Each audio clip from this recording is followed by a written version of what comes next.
Hey guys,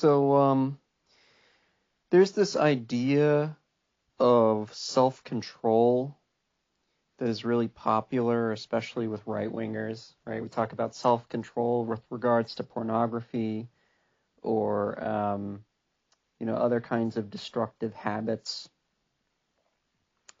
like internet scrolling, stuff like that. But the truth is that self-control is mostly an illusion. Okay, because think about it mechanistically, all right? What is self-control? What is going on when we are trying to resist pornography, for example? Well, when you when you're when your body forces you to consume pornography, there are chemicals being released, okay? And when you resist that pornography, there are other chemicals being released. So there's a war of chemicals.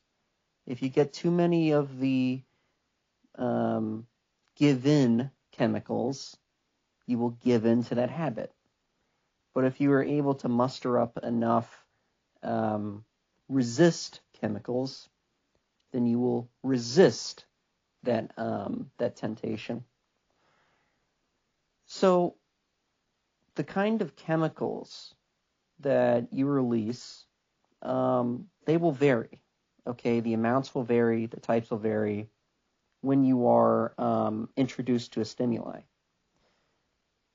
So it's somewhat random, and the problem is that, or let me put it to you this way, it would be a lot easier to simply not have the stimuli in the first place, okay? Because then you wouldn't have to have this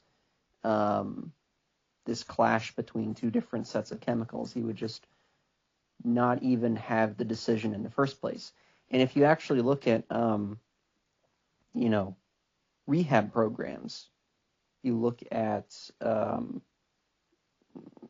addiction treatment, it's always about getting people away from the stimuli, right? It's not really about mustering up the will.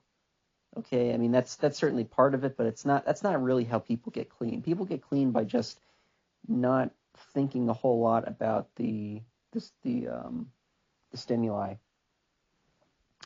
So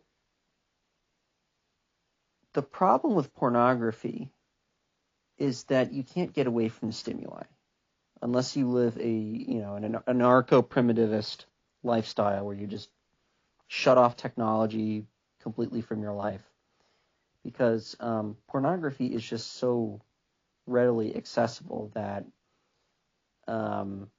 just like the reality is that the people who are not going to be able to handle pornography or those kinds of temptations, those people will just get selected out of the gene pool. Okay, so there's not really, you can ban it, like you can like get rid of like the obvious stuff, the hardcore stuff, but you're always going to have pictures of attractive women. You're always going to have stuff that men can use, or draw in, the privacy of their own home. So that's never going to like really work, I think. Though I do support banning pornography because I think it will discourage like the more hardcore stuff. So yeah, if you just you can't get anything done because you're always distracted on your computer or whatever. You want to write a novel, whatever. Just get away from the computer. Have a separate workspace. Okay, have some other setup that is sort of dumbed down, like a ThinkPad or something like that, or a typewriter, or electric typewriter, AlphaSmart. I personally recommend a ThinkPad, but yeah, you just have to get away from the stressor. Okay, just forget about force of will. Okay, that's um, that is precarious. So that's all I wanted to say. Thank you.